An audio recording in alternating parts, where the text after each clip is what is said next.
Robart, you're no longer part of the workforce. Emily, what? What do you mean I'm fired? I've devoted 2 decades to this company under my leadership. For years, I adhered to my principles while working for the company. Then, one day, my husband casually informed me that I was terminated after the passing of my father-in-law.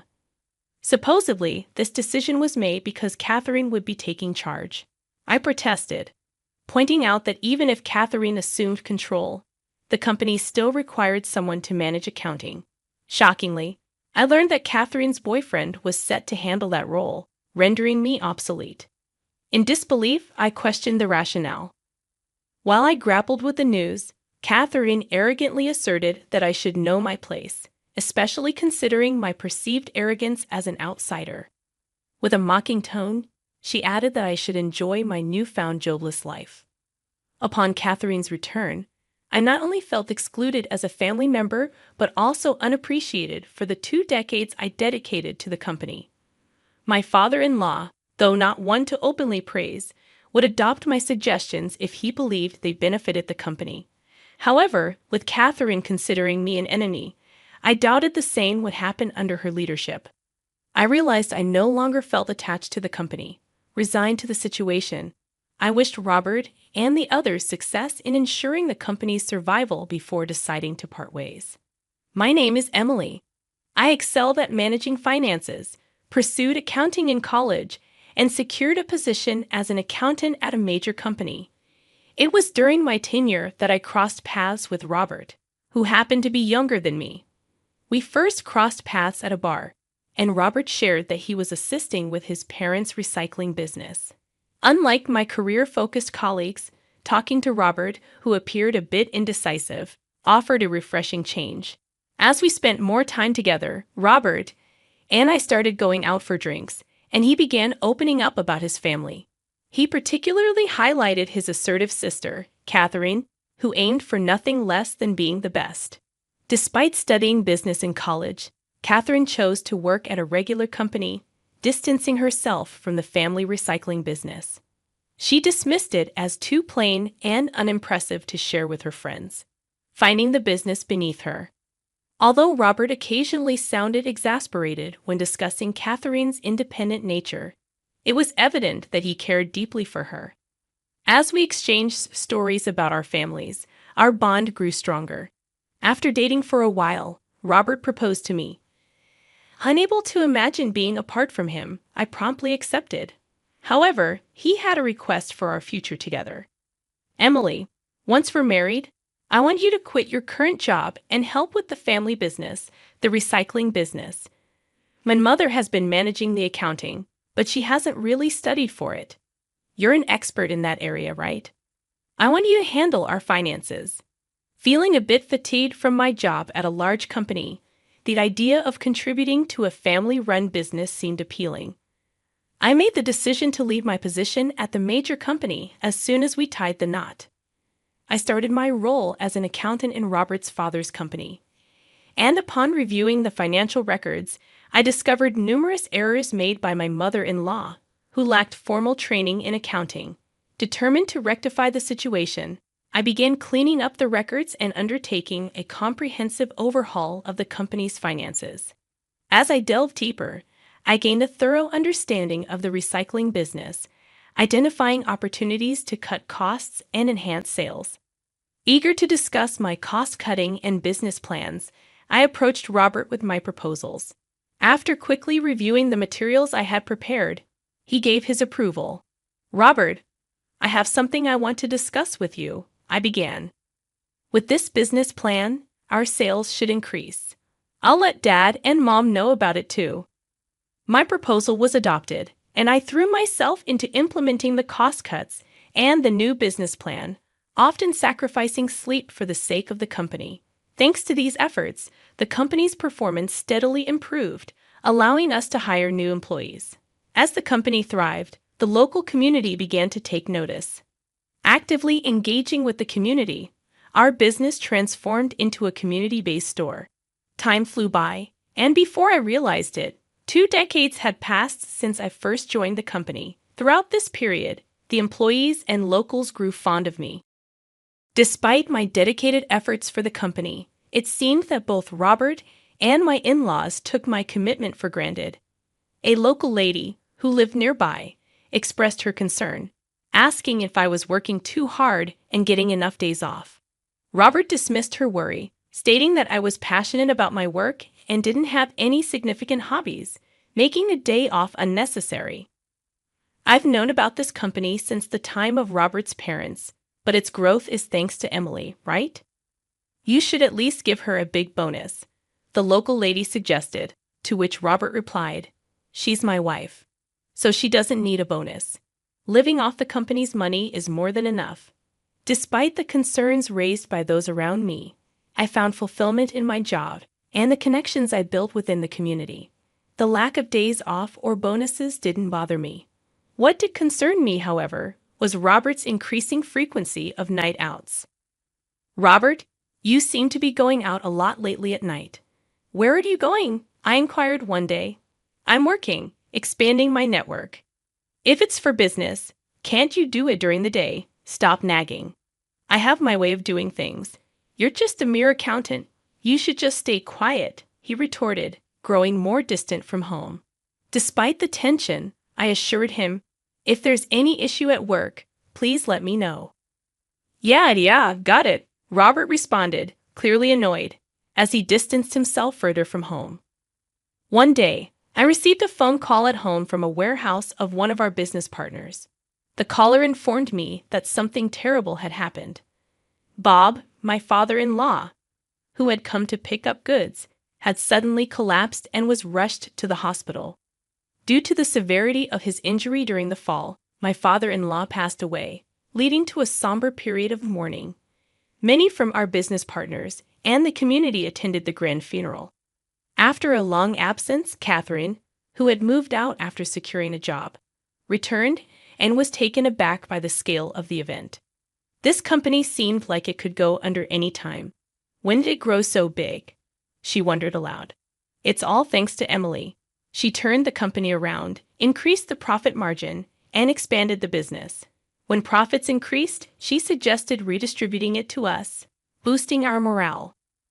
"Seeing Emily work hard inspires us to do the same," explained one of the employees during the funeral. Catherine appeared upset that the employees were praising me and not paying attention to her. In her eyes, the slight improvement in the performance of a small company wasn't worthy of such admiration. Whenever Catherine saw me, she treated me like a servant. "Emily, I'm a bit thirsty. Could you get me a cold drink? Be quick. I can make tea if you'd like," I offered. "I said I want something cold." "You might not understand since you've worked in a small company.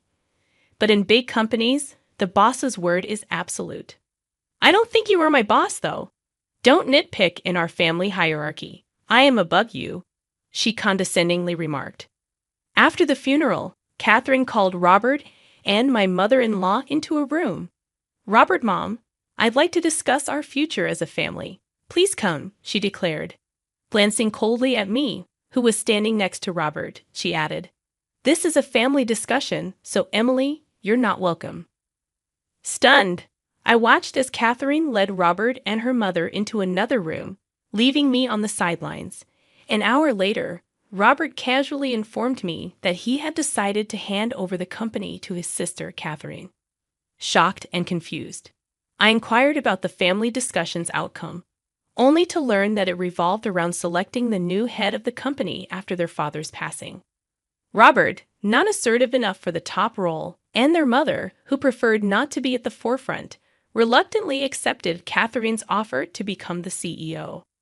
However, Catherine had never been involved in the company before. Concerned, I voiced my doubts, only to be met with dismissive remarks and in order to stay out of family matters. Having fought for the family and dedicated 2 decades to the company, I was suddenly told, "You're no longer an employee." "What do you mean?" "You're fired." Even if Catherine takes over, someone will still need to handle accounting, right? To my disbelief, I was informed that Catherine's boyfriend would be handling accounting, rendering me unnecessary.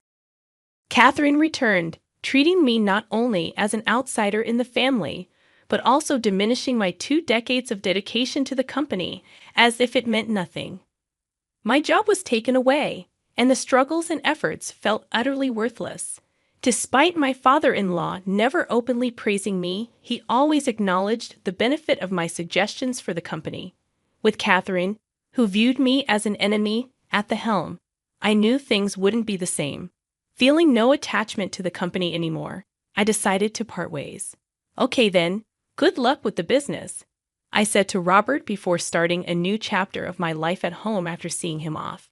A few months later, Catherine and Robert visited my house, questioning the state of the company since my departure. Catherine, what's going on? What do you mean, what's going on? I asked, puzzled by their sudden appearance. Our company's performance has been deteriorating ever since you left. You didn't hand over properly, did you? Catherine accused. I did the minimum handover. Why do you think the performance dropped? Have you been reviewing the monthly expenses? You have to properly calculate the difference between revenue and expenses, or else you'll be in the red, I countered. I've always been doing that. I studied management, unlike you. Isn't the fundamental problem with the way the business is being run? Catherine retorted. Even if everything else is in place, if you're going to say that, then tell us what you've done. I remained silent. Robert spoke patiently. Emily must be getting bored just staying at home. If you help out the company, I can give you some allowance. So come back. Despite being ruthlessly driven away before, his sudden shift in attitude, wanting to call me back as the business becomes precarious, left me perplexed. I declined, stating, I don't wish to return to that company anymore. Hearing my words, Catherine flared up. What? Despite being a full-time housewife, how dare you refuse like that? Do you not care about our family's company? You're the one who doesn't care about the company, and I'm the CEO now. How am I not caring about the company? Weren't you the one who originally said the company was plain and boring? You only took on the role because the title female CEO sounded cool, and you could brag about it. Don't act so high and mighty, I responded defiantly. A few months later, Catherine and Robert came to my house, questioning the state of the company since my departure. Catherine, what's going on? What do you mean, what's going on? I asked, puzzled by their sudden appearance. Our company's performance has been deteriorating ever since you left. You didn't hand over properly, did you? Catherine accused. I did the minimum handover. Why do you think the performance dropped? Have you been reviewing the monthly expenses? You have to properly calculate the difference between revenue and expenses, or else you'll be in the red, I countered. I've always been doing that. I studied management, unlike you. Isn't the fundamental problem with the way the business is being run? Catherine retorted. Even if everything else is in place, if you're going to say that, then tell us what you've done. I remained silent. Robert spoke patiently. Emily must be getting bored just staying at home. If you help out the company, I can give you some allowance. So come back. Despite being ruthlessly driven away before, his sudden shift in attitude, wanting to call me back as the business becomes precarious, left me perplexed. I declined, stating, I don't wish to return to that company anymore. Hearing my words, Catherine flared up. What? Despite being a full-time housewife, how dare you refuse like that? Do you not care about our family's company? You're the one who doesn't care about the company, and I'm the CEO now. How am I not caring about the company? Weren't you the one who originally said the company was plain and boring? You only took on the role because the title female CEO sounded cool, and you could brag about it. Don't act so high and mighty, I responded defiantly. Catherine defended her position. What are you basing those accusations on? Your boyfriend, Zach, told me during the handover. So what?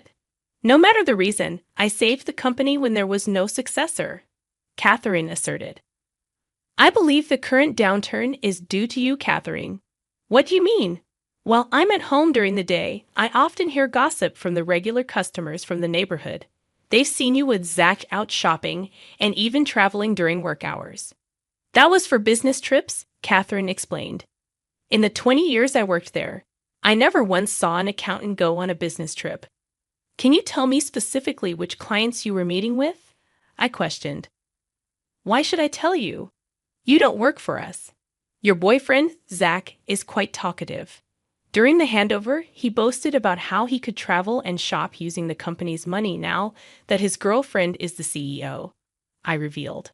Catherine's face contorted in anger, realizing she was exposed. Zach, he's such a blabbermouth.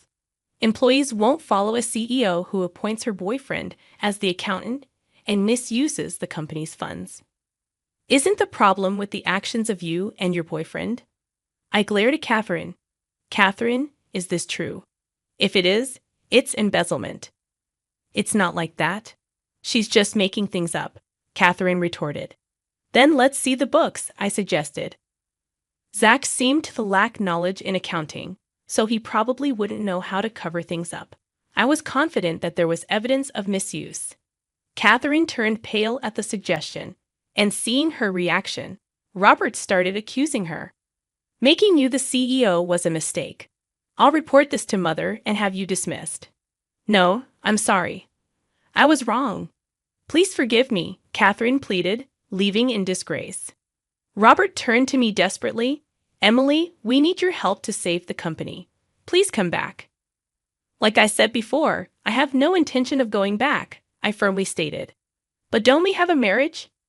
Our relationship as a married couple is over, I declared, thrusting divorce papers at Robert. What are you saying? If you divorce without returning to work, you'll be the one in trouble. How do you plan to live? Don't worry about me. I showed Robert the employment notification from the major company I used to work at. After I was fired, I was on a job hunt. I found out that a former colleague had moved to HR. She remembered my performance and recommended me for re-employment. That doesn't mean we need to divorce, Robert protested. There's a reason for the divorce. What I had been worried about, you coming home late since just before your father passed away. So I had a detective agency investigate you these past months and found plenty of evidence of your affairs. I thrust out a photo of Robert meeting with an unknown woman. What is this? An affair is a valid reason for divorce, so I will be demanding alimony from you, I asserted. With undeniable evidence in front of him, Robert had no choice but to agree to my terms and sign the divorce papers and the alimony agreement. With the two documents in hand, I packed up and left our home. Later on, Robert and his mother dismissed Catherine from her position, making Robert the president of the company. At the same time, they fired Zach, and his mother took over the accounting as she used to. After being dismissed, Catherine tried to find another job, but her high expectations made it difficult. Apparently, she's now working part-time and seems to be the butt of jokes among her friends. It seems that Zach was only with Catherine for her money. Once she started working part-time, he moved on to another woman, and Catherine was quickly dumped.